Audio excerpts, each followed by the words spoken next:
Welcome in. It is day 222, and you're speaking to the Meeples Champion. And today we're going to be going over a more obscure game. This is from one of my friend's collections. We played the game a couple times one night. It was okay. It wasn't a game that I would go crazy to go buy or add to my collection, but at the same time, I wouldn't be opposed to playing it again. The game was called Reigns, the Council. Now, the idea of the game is you can play 3 to 6 player. And essentially, each one of you at the table are going to have a reign as the king.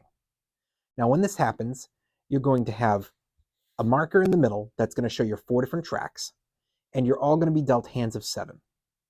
When you go through each round, you have to pick a card from your hand, and you're going to have 2 sides to the card. There's a side that's going to tell what you're claiming the card can do, and there's a side that shows what it actually can do.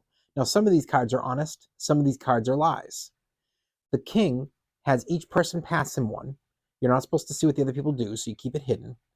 And then the king can decide, based on what has been told to him, which ones he accepts. Now, when he accepts it, he has to flip them over in an order. So he'll flip a card, see what it actually does, and then move these scoring tokens. So it might be for the people, it might be for army, it could be for money. You move one of the tokens, and you either are going negative or you're going positive. Now, you're going to continue flipping these cards until eventually you finished all the ones you did for that round. So if you're playing a 6-player game, one of you's the king, you get 5 cards, you could potentially flip 5 cards. But you don't have to accept them all. You have to be careful, especially in the early round, as there's the possibility that unknowingly everybody gave you a positive or a negative. The reason this matters is you have it go out to 4 on each side, and then there's a plus or a minus symbol. If at any point, whether it's the first card or the last card of the round, one of the tokens reaches the minus or the plus signal, the king dies, that reign has ended, and you have to score immediately.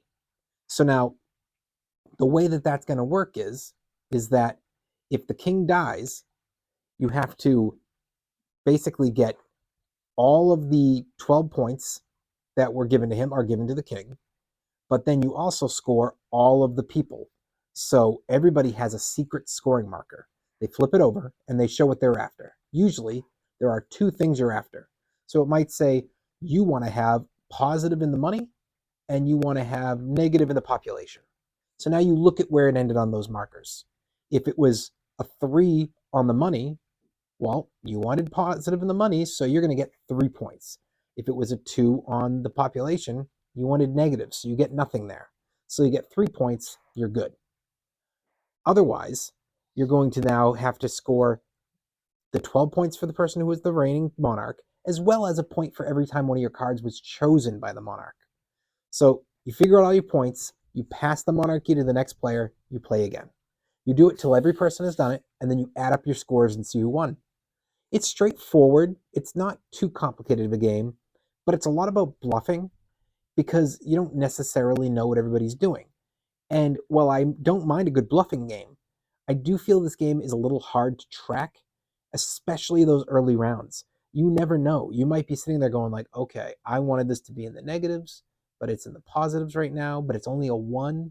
So I'm going to give them a negative, but you may not realize that 3 other people are thinking the same thing, and the 4th one doesn't have anything for that. And all of a sudden, you were hoping to keep him in the positives, or just get him in the negatives, and instead he flies to negative. And now the game ends way too quick, and you're in trouble. So you have to be careful about this game, about what you're pitching and when, and how many people are playing, and being aware of just how fast it can sway. That being said, it's not a bad game. So why don't we jump in, talk our 7 categories, and see where this one lands for us.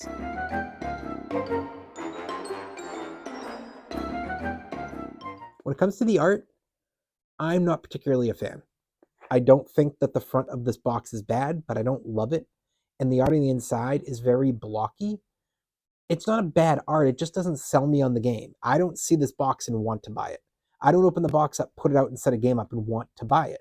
If I saw people playing this at a convention, I wouldn't walk by the table and have my eyes drawn to that. It just doesn't sell me enough. It's got to be a thumbs down.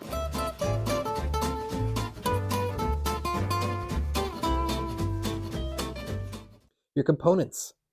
I think primarily you're dealing with cards here, and the components are fine. I don't think they're going to easily tear. They're not going to easily wear. These aren't flimsy cards. These are well built. I think that your cards are fine. You've got some other little pieces or some little blocks for moving on the board to represent your 4 categories. That's wooden. It's all good. No complaints. I'll give it a thumbs up. Your price. This game is not something you're just going to go pick up at a store. I believe this was through Kickstarter. It is not a game you find in stores. You're not going to find this in a Target or a Barnes & Noble ever. Maybe you find it in a random board game store, but the more likeliness is you're only going to find it at a convention. So I don't know where the price would be because the game's just not available. So I have to say that until it's out there and becomes more common, it has to be a thumbs down. Your difficulty. It's not that difficult. This is not a game I would say introduced to a beginner or a kid, but I think experienced and expert players can play it. It's not hard to play, but the question of is it fun to play comes in. Again, if they ask me to play again, I wouldn't say no. I think there is a game here, but I just don't feel there's a game that's going to attract the majority of experienced and experts. I think the likeliness is your experts are going to kind of steer away from this. So it's your experienced players you're going to get, and you're only getting a portion of them. So you're only getting a portion of one of the 2 big categories and none of the other half and none of the 2 smaller categories. It's got to be a thumbs down.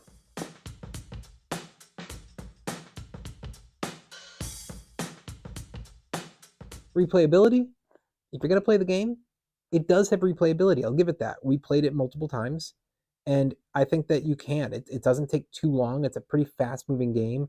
I'd be shocked if to play through this, it takes you more than an hour. So even at 6-player, I do think it moves fast enough to allow replayability. It's just the question of will you play this more than the one night? And that's where you run into a little bit of an issue, because if you're a legit gaming group, you should have between the minimum of 3 people here a good amount of games to choose from. I would assume if you have 3 people that like games, each you has to have at least a collection of 10. So if this is one of 30, how often are you playing this? If you're getting together once a week to play, the odds of this making back into your routine in your rotation in the same year are pretty low. I just don't see the replayability being legit. Thumbs down.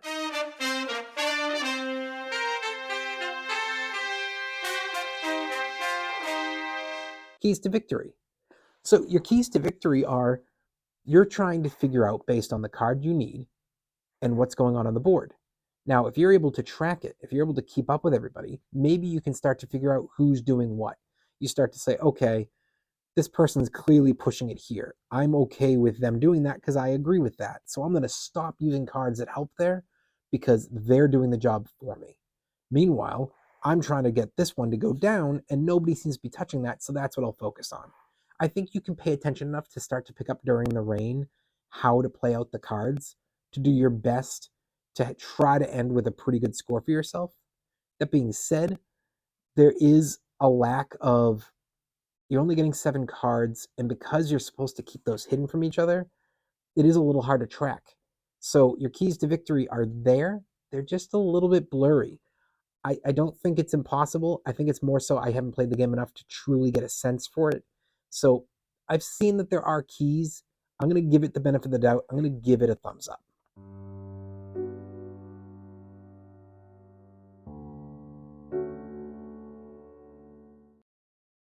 Unique. Is the game unique? I'm going to say it is. I've seen games that do this setup where you're going below, and above a line and that you kind of balance it out. I've seen that before, and I've seen cards with bluffing, but I think the way they've set this up, each of us gets to have a reign. You have to make the decision as the person in charge. That's well, as I say it, I start to second guess myself because I start thinking of Sheriff of Nottingham. Each of you gets to be the sheriff once. The sheriff has to decide yes or no on things that you're giving him. So it's very similar there. But with that, it's only going to affect the sheriff based on if he's wrong with the guess. If he says no. If he says, I'm not letting you pass, it affects him. In this game, every card you take is a point guaranteed, and you're affecting the board and you're trying to survive until you get to 12 cards. So I think that they could be very compared, but that piece does make it different enough where I'm going to continue to say I'm going to give it the unique. Thumbs up. Overall, what do I think? It's a fun play. If you have a friend who owns it, give it a try. Maybe it'll hit for you. For me, it didn't hit enough that I'd want to ask to play this game. I don't hate it. I wouldn't say no if I was asked to play again, but I would not request to play this game. It's not what I want in my collection. I don't think it's one most of you want in your collections, but it's not a bad game. So just kind of let it come to you. If you run into it at a convention and somebody asks you to play, if you run into a friend who owns it and they say, hey, why don't you sit down and give it a try? Try it. Nothing against it. It's not horrible. It's not bad. It's okay.